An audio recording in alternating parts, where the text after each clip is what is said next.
Supreme court में चुनाव आयोग की बड़ी हार। टीएमसी के पक्ष में आया सुप्रीम कोर्ट का फैसला। काउंटिंग में राज्य सरकार के अधिकारी ही लेंगे फैसला।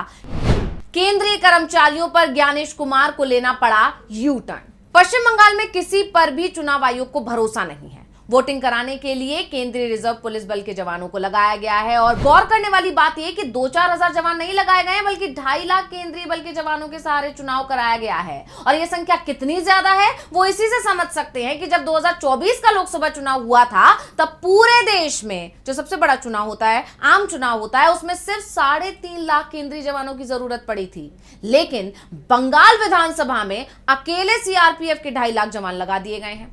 यही नहीं, हर विधानसभा सीट के लिए कम से कम एक ऑब्जर्वर की नियुक्ति की गई है और इसके लिए भी आईएएस और आईपीएस अधिकारी बंगाल के बाहर से बुलाए गए हैं। सबसे ज्यादा अधिकारी गुजरात से बुलाए गए हैं और आप जानते हैं कि गुजरात में बीजेपी की सरकार है और इस पर भी सवाल उठते हैं कि आखिर गुजरात के अधिकारियों की ड्यूटी बंगाल चुनाव में क्यों लगाई जा रही है।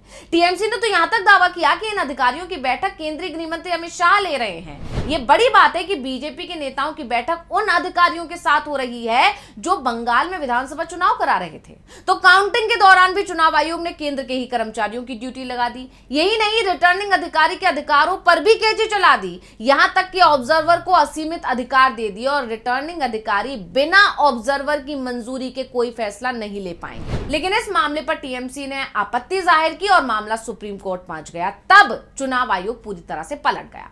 कोर्ट में ममता बनर्जी और टीएमसी की बड़ी जीत हुई, लेकिन चुनाव आयोग इसे अब अपनी जीत बताने की कोशिश में जुट गया है। तो इसी पर आज हम अपनी स्पेशल रिपोर्ट में करेंगे बात और यह जानने की कोशिश करेंगे कि क्यों और कैसे चुनाव आयोग ममता बनर्जी की जीत को अपनी जीत बताने की कोशिश कर रहा है। नमस्कार, मैं हूं अंशिता।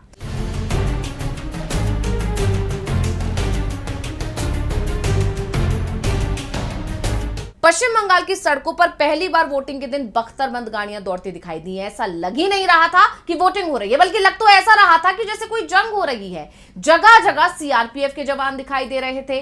पोलिंग बूथ पर भी सीआरपीएफ दिख रही थी, क्योंकि बंगाल पुलिस का दूर दूर तक नामो निशान ही नहीं था, क्योंकि ज्ञानेश कुमार का आदेश था कि बंगाल पुलिस चुनाव प्रक्रिया से दूर रहेगी, पोलिंग बूथ के करीब तक नहीं जाएगी। हालांकि इस फैसले पर भी सवाल उठते रहे हैं, लेकिन क्योंकि चुनाव आयोग का फैसला था इसलिए इसमें किसी तरह का हस्तक्षेप कोई कर ही नहीं सकता था।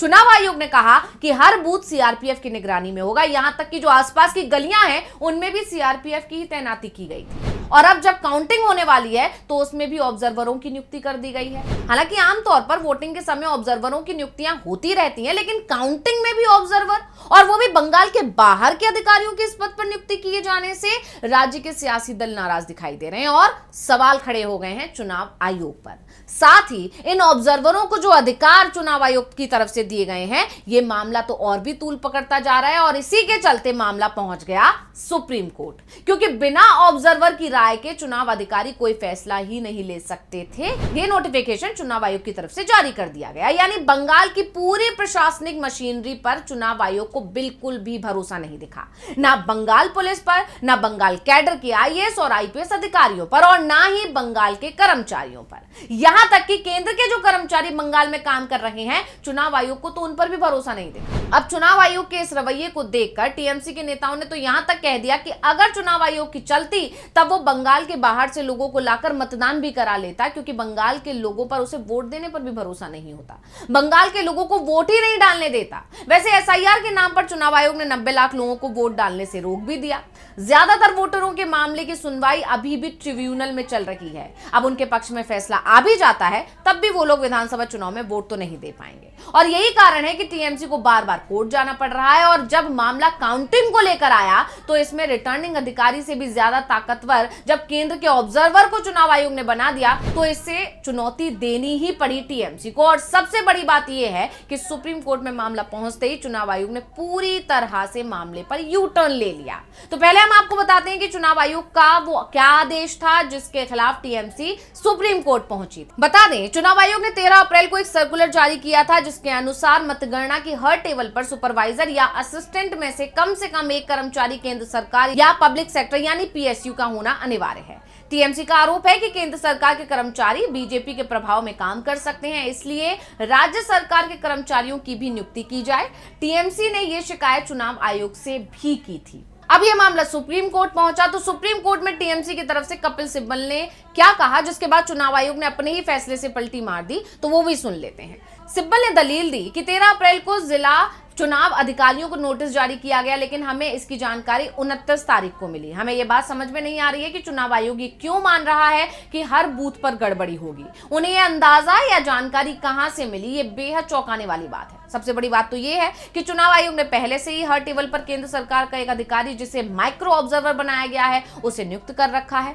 फिर एक और केंद्रीय अधिकारी को ऑब्जर्वर बनाने की जरूरत क्यों पड़ रही है? चुनाव आयोग के सर्कुलर में यह लिखा है कि एक राज्य सरकार का अधिकारी भी होना चाहिए, लेकिन इसके बावजूद राज्य सरकार के प्रतिनिधि को नियुक्त नहीं किया जा रहा है। तो सिब्बल ने सीधे सीधे सवाल उठा दिया कि काउंटिंग के दौरान हर टेबल पर एक केंद्रीय कर्मचारी की अनिवार्यता से चुनाव आयोग की मंशा समझ में नहीं आती।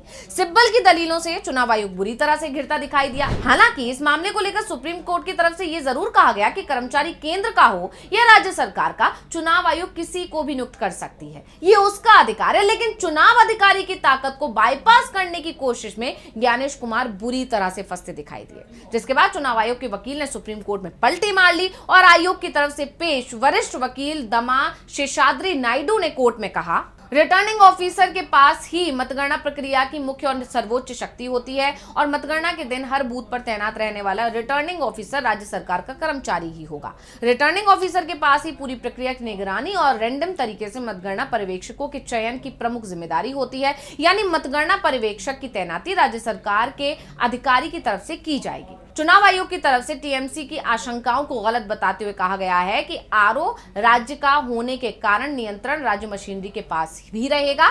इसके अलावा हर टेबल पर उम्मीदवारों के एजेंट मौजूद रहेंगे जो निष्पक्षता सुनिश्चित करेंगे। इसके बाद सुप्रीम कोर्ट ने कहा कि हम आपकी दलीलों को रिकॉर्ड पर ले रहे हैं, यानी पहले जहां चुनाव आयोग की तरफ से हर जगह केंद्र के कर्मचारी की नियुक्ति की बात कही जा रही थी, वहीं सुप्रीम कोर्ट में चुनाव आयोग अब कह रहा है कि आरओ जो राज्य का कर्मचारी होता है वो ही सभी फैसले लेगा। तो कोर्ट के फैसले को टीएमसी ने अपनी जीत बताया है। अब टीएमसी सांसद हैं सागरिका घोष, उनका बयान आया, उन्होंने एक्स पर लिखा, सुप्रीम कोर्ट में ज्ञानेश कुमार को बड़ा झटका लगा है। ये टीएमसी के लिए कोई झटका नहीं है, जैसा गोदी मीडिया में खबरें चल रही हैं। सुप्रीम कोर्ट ने साफ किया है कि मतगणना कर्मचारियों का चयन केंद्र और राज्य दोनों के कर्मचारियों में से रैंडम तरीके से किया जाना चाहिए। ये केवल केंद्रीय या पीएसयू कर्मचारियों तक सीमित नहीं होना चाहिए। कोर्ट में चुनाव आयोग ने इसका पालन करने का वचन दिया है, यानी साफ है कोर्ट में चुनाव आयोग ने यूटर्न ले लिया और काउंटिंग के दौरान भी उसकी मनमानी पर ब्रेक लग गया है, क्योंकि कोर्ट में चुनाव आयोग की तरफ से टीएमसी की सभी शिकायतों को